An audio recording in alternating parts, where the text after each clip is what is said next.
Grow Great is a city government leadership podcast with Lisa Norris and me, Randy Cantrell. Each week we share insights, experiences, and wisdom to help you and your leadership grow great.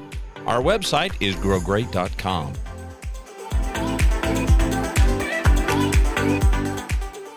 Today's show is sparked by this statement. Others will attempt to get you to lower your standards, to compromise performance, and lower your expectations because that's where you'll find the crowd. Let's talk about how we measure success.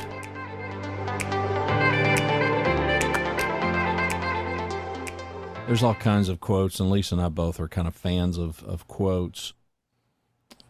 And we've had some conversations offline that we probably need to bring online to you guys.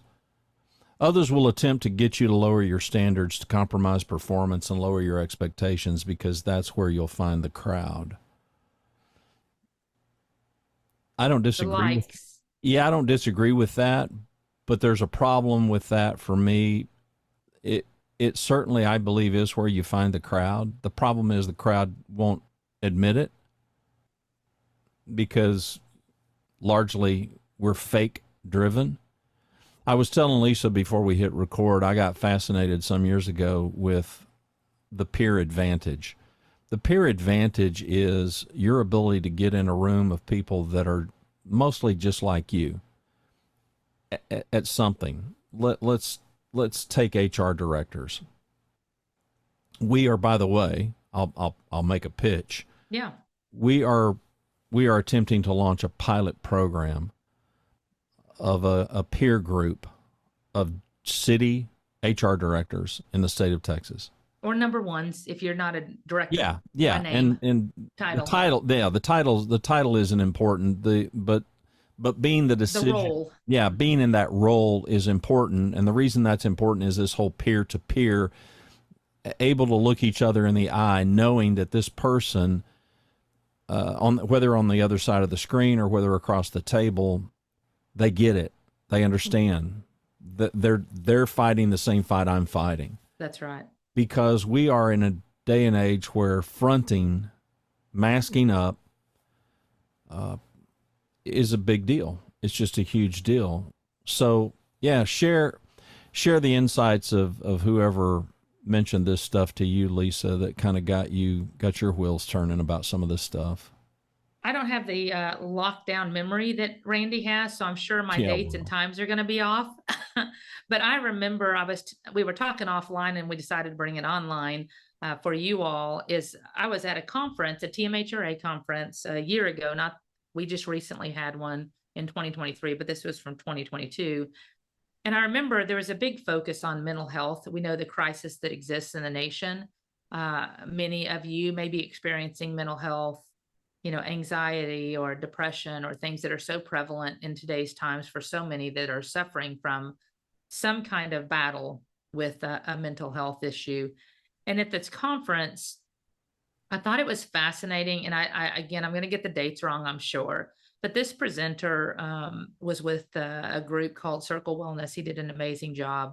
And he was talking about the kind of start of this crisis and where it became really evident really fast. And I was totally locked in. I'm like, okay, there's a date on this. And he said, do you know when the spike in mental health started? And of course, we're all just sitting there quiet. And he flips the page and he said it was 2000. I think it was 2005. My date might be wrong.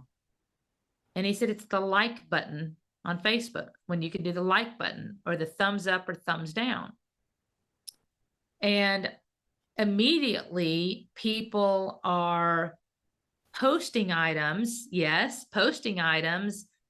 and they get likes, or they get comments and thumbs down, and this is stupid, and this is blah, blah, blah, blah, that developed over time.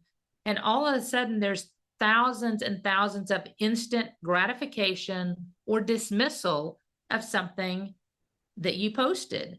And what was so interesting is the mental health crisis, it affected this group, like the 18 to 30 somethings were in the biggest mental health crisis and the biggest affected group, because that's the ones that grew up with this when this like button happened. And I always call it the highlight reel. You post these great moments, and then you expect life to be like that because that's all you see.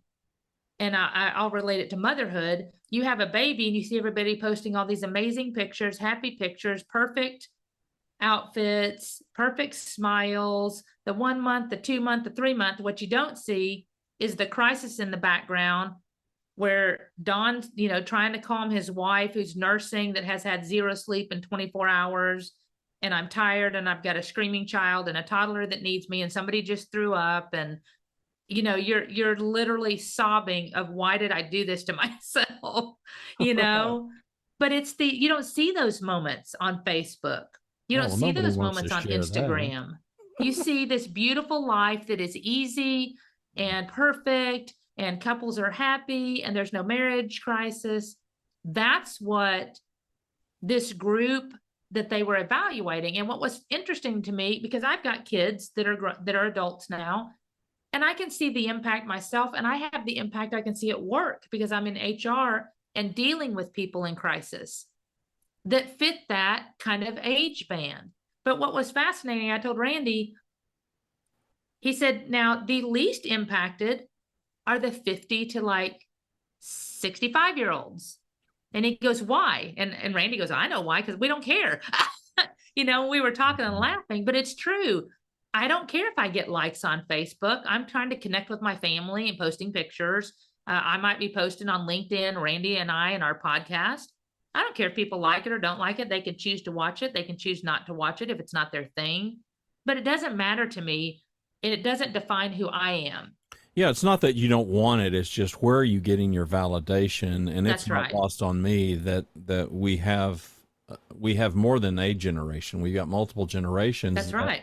This social affirmation and acceptance is valid. It's validation. Now, we can laugh about it. We could joke about it. We could poke holes in it. And I'm not trying to do any of that. No. We're just having a conversation here. It's just a sad reality that people are validated by that. And that's why I think that statement that I began the show with is not only truthful, but worth pondering. Others will attempt to get you to lower your standards, to compromise performance, and lower your expectations, because that's where you'll find the crowd. Success is not for the masses. It's just not, and it never has been. And your success is not necessarily their success, and your failure is not their failure. We're each on an independent journey, and I hope each of us has a goal to better ourselves. And I hope it's in a way that we can progress healthy, and it's just this hard reality. It is so difficult because people want that instant gratification. And it's interesting to me, I shouldn't say instant, but they want gratification and acceptance, like you said, affirmation.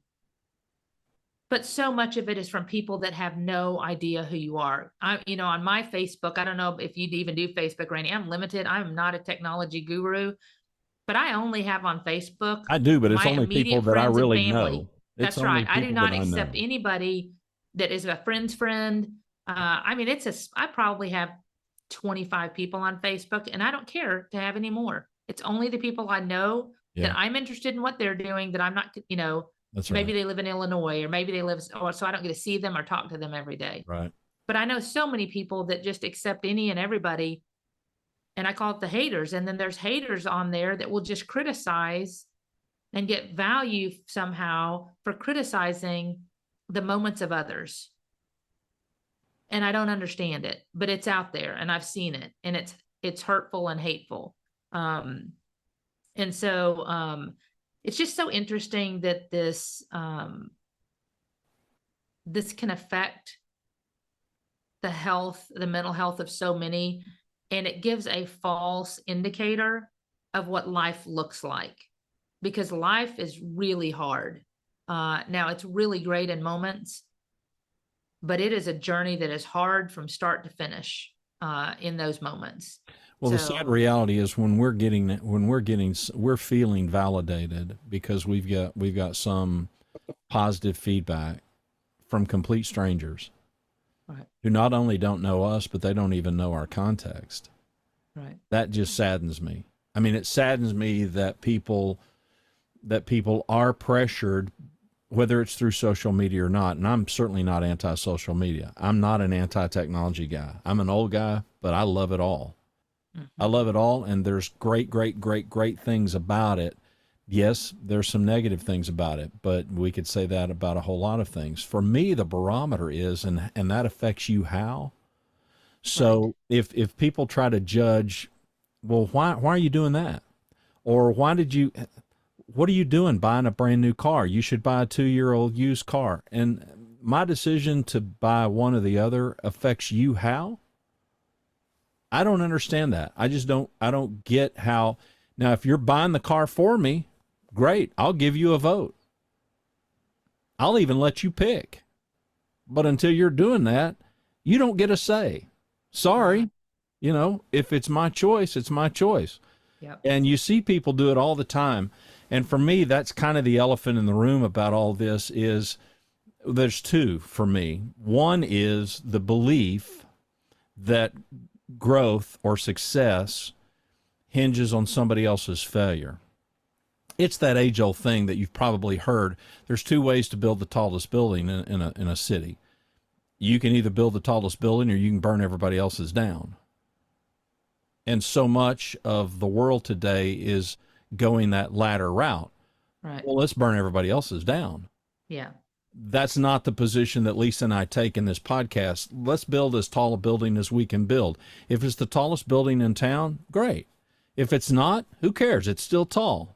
Yeah. Right? I mean, we've still succeeded. Let's grow as much as we can grow, because other people's growth doesn't diminish ours in any way. It just doesn't.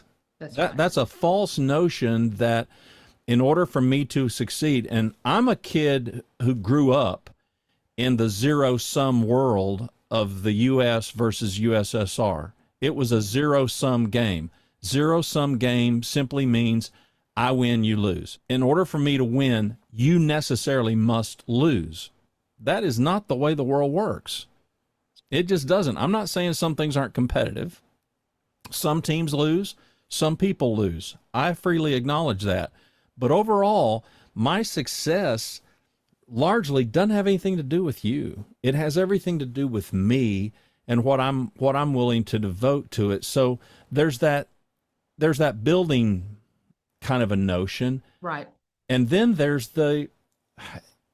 just the personal growth and the personal responsibility.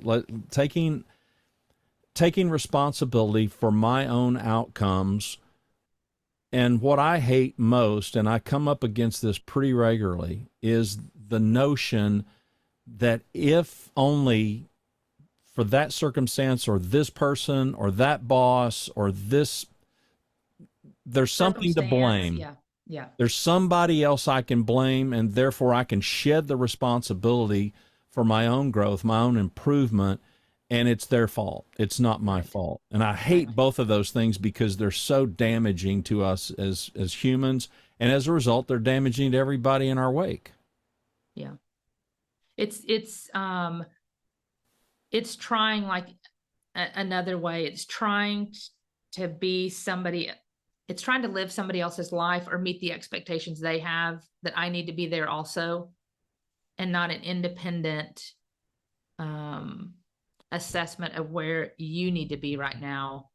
Does that make sense? It's like it's the whole theory to me of the Joneses. You're trying to be the Joneses, and listen, the bravest work any of us will do is to look in the mirror. That's right. I have said it before. I've told Lisa, when people want to pin me down and say, okay, well, describe this coaching thing. I mean, what does this look like? And some years ago, I came up with what I thought was the best, kind of hyperbole to make it connect with people. And I started telling people, I help people paint themselves into a corner. And once in the corner, I give them a mirror, and then I help them look into the mirror. And what I have found is that until we are willing to paint ourselves into the corner representing that place where we can't go backwards anymore, we've got to accept responsibility for our own life and our own outcomes. Yeah. That's when we're willing to take a look. And we got to take a real hard look inward. I don't paint people into a corner because that won't work. But the people that are willing to go into the corner, I'm willing to help you get there. And getting there is where all the growth happens. Absolutely. But it's hard. It is hard and it is painful and it is not fun. What's fun is coming to terms with it and realizing how powerful you are to change some things that you heretofore may not have thought you could change. Because maybe you did think that you were a victim of the circumstance, and maybe you did have all the pressure to compromise your expectations and to lower your performance and compromise all these things because that's where the herd is. And there's no question that is where the herd is. And I'm going to tell you my thesis is the herd is there because it's easy to be there. It is hard to separate yourself from that by looking in the mirror and saying, you know what? I'm going to own it. Everything that happens to me, I'm going to own it. Lock, stock, and smoke and barrel. That's hard. And not everybody's willing to do that. And if you're not willing to do that, that's okay. That's your choice. It, as a coach, it saddens me, which is why this pilot program of these HR directors, and this isn't a sales pitch. No, this isn't a pitch about that. The benefits that. Well, but it's a reason. It's a reason why I am so driven to do this, because we need these safe places where we can shell it down. Lisa and I, when I started with her and every other client that I've ever had, that's the deal. The deal is the safety. Yeah. The safety to just be able to, can we go on this journey with somebody who's got our best interest at heart and who's not going to use any of this stuff against me, and it's never going to leave the room? And how powerful is that? And some years ago, when I saw professional people get in a room together who were peers, it's magic. It's absolute magic of what can happen when we're safe. So you don't have to be in some formal thing, but you absolutely need people with whom you're safe. You need to feel safe, and you need to try to seek validation in areas where, well, for lack of a better word, where it's valid. And a Facebook like or a LinkedIn share, as great as these things are, they're not going to be if that's where you're getting your validation, you really need to get yourself into the corner, and you really need to look deep and hard, because that's where the growth is going to happen. Otherwise, you're just gaming the system. The reason the internet calls it what they call it is because it tells you just how worthless that stuff is. And here's the internet's word for it, or phrase for it: vanity metrics. These are measurements of vanity. Facebook likes, shares, LinkedIn likes and shares, and all Hearts. Yeah. It's vanity metrics. I'm not calling that. The technologists are calling it. These are vanity metrics. So at the heart of it, you got to come to understand, if you're driven by that, then you're driven by vanity. I don't know anybody that wants to raise their hand and go, yeah, I'm completely driven. Okay, if you're a Kardashian. And how, my question is, Randy, how does it help you? What do you gain from a like? And what does it matter? What does it matter? The two things that stand out to me when you talk about painting yourself into the corner is, one, the benefits of that. One, the mirror is in facing. The mirror is facing your face. It's in facing to the corner. If you are not willing to look at yourself and improve yourself, so many people turn that mirror around and it's out facing to the crowd. I don't have to look at myself. I need to see what the crowd is telling me, right, to get my gratification and growth. And I want to be like that. I want to respond to what they feel. That would be perfectly valid if that worked. The problem is that doesn't work. It work. Fools us into thinking that it's working. That's right. And so to me, that what's critical there is, as you look at yourself, be careful of trying to be someone in the crowd. I remember once a team member said to me that when they're trying to figure out a problem, they said it's WWLD.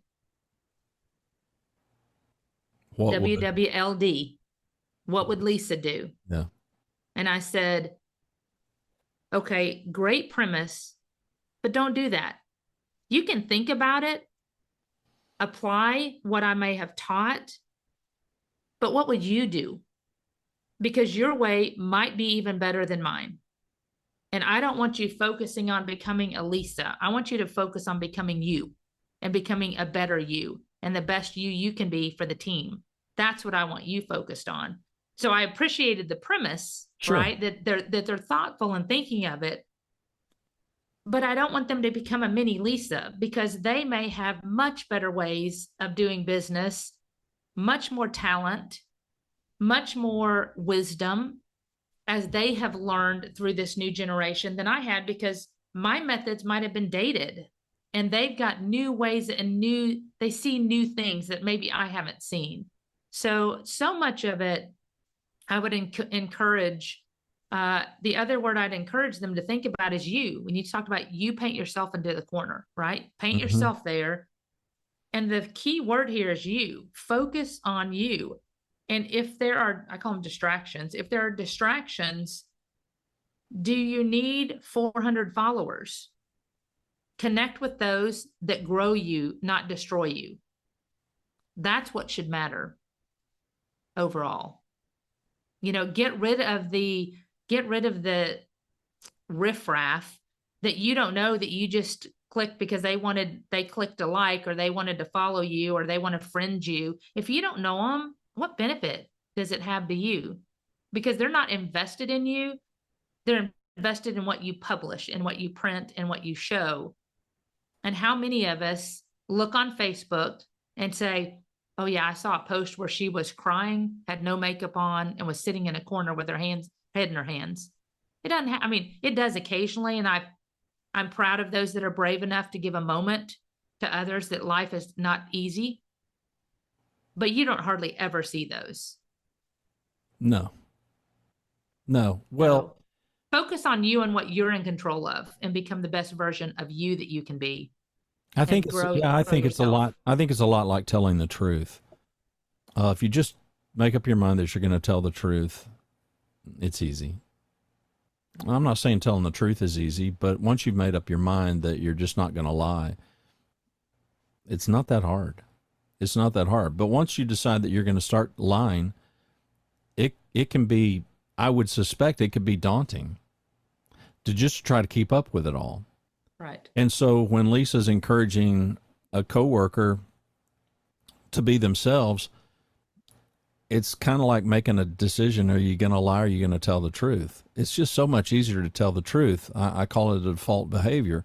We all have our default behavior. Lisa has got default behaviors, and I have default behaviors, and everybody listening to us does. They're just things that we're naturally going to do. Those are probably going to show themselves mostly when we're under pressure. We are going to revert to who we really are. Now, we can put on pretenses all day long, and we can try to fake it till we make it, and we can do all of that stuff, and you can, but at some point, you're probably going to falter, because it's just not you. It's not who you are. And I can't imagine trying to live a life that way. It feels to me like it would just be exhausting. Now, I'm an old guy, so I just don't care. There's that. I do care. But I don't care. I care more about having a positive influence.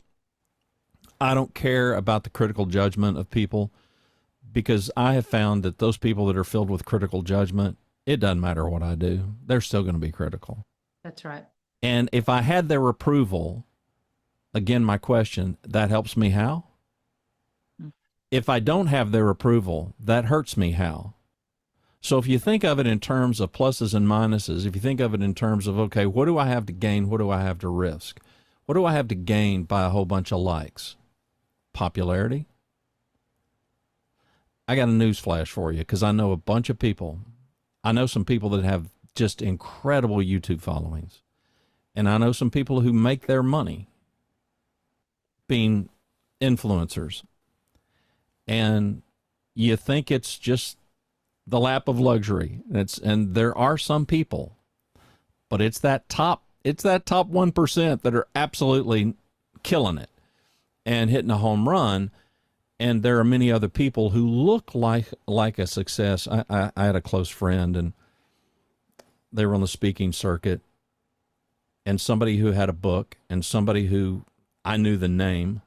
They were on the circuit that much, and we were having this conversation, and the person said, I had a visit with them after the fact, and would it surprise you to know that financially he's really struggling? And I said, no, wouldn't surprise me at all. Frontward facing, does some keynote speaking, sells some books at the back of the room, looks like a huge success. Struggling. All that glitters is not gold. And besides that, what if you had the gold? It might not be gold that you really enjoyed. I heard somebody say the other day, and I thought it was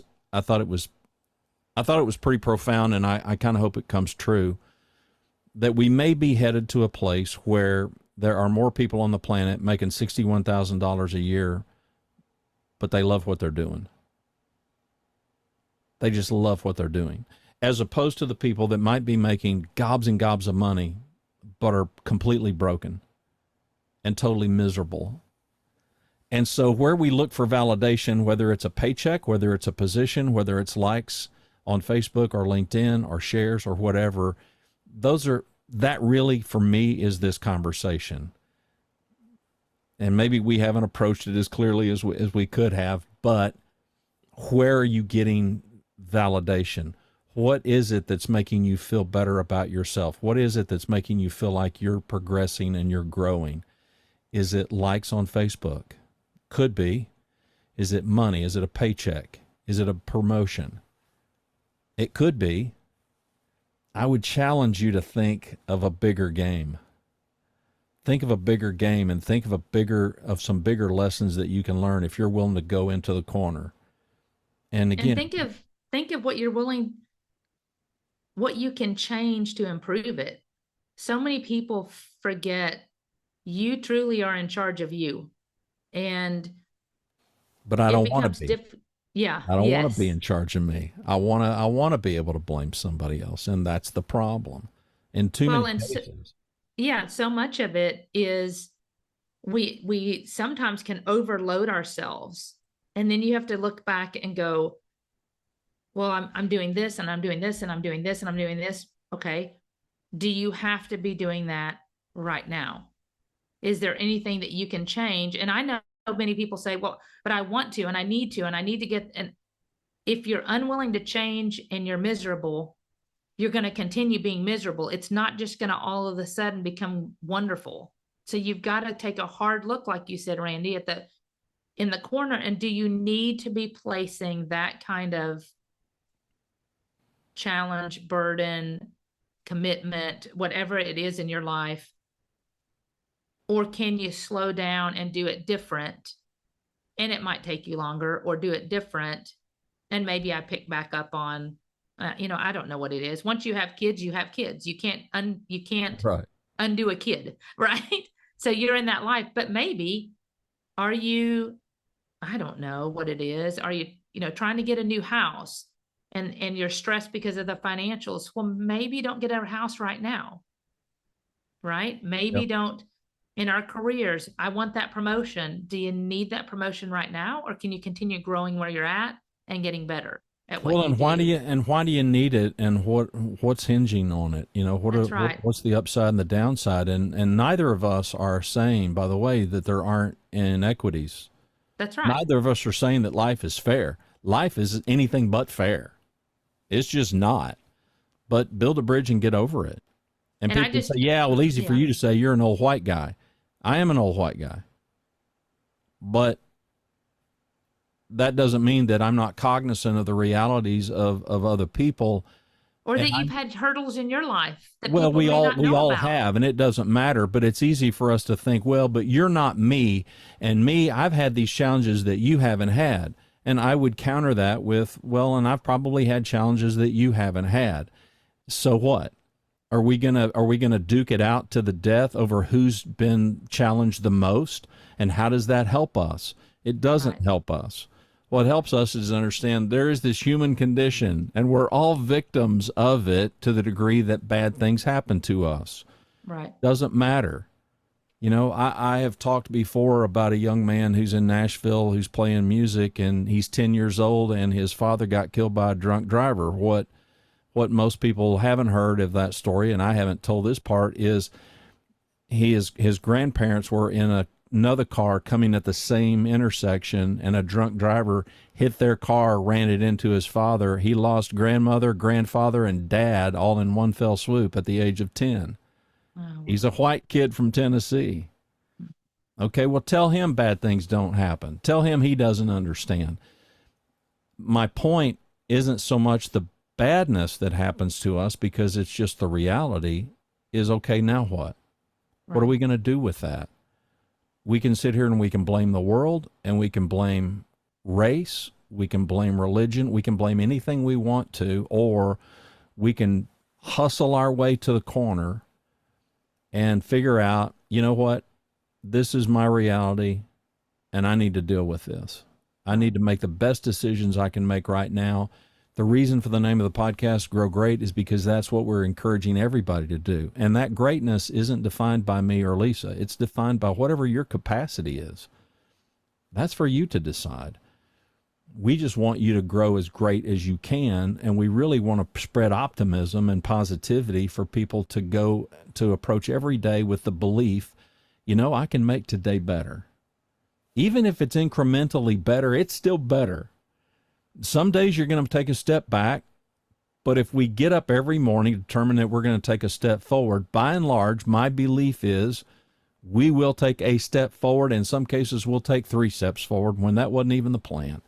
That's right. Because I'm still amazed by the number of leaders that I sit across, and that's 100% of them. And I ask the question, how would you describe your achievement of those things that you've set out to achieve? 100% of the people that I've asked that, and I've asked everybody, they look at me and they say, pretty much everything. Isn't that amazing? Isn't that amazing? So now the challenge for me as a coach is, okay, well, I mean, maybe you set your sights higher. I'm not saying you've set them low, but isn't that amazing? Isn't it amazing that what we as human beings, we set out to do, we've got finite capacity. There aren't things that we can do. I'm not preaching that, but it is rather amazing to me that we set these goals and these objectives, and we have this purpose, and we're chasing something that we feel is worth chasing. It's amazing how often we catch it. Yep. Agreed. That's my point. We each are in charge of ourselves, and you can improve it. You can continue the misery, or you can slowly get out of it, but it is up to us and how we approach it.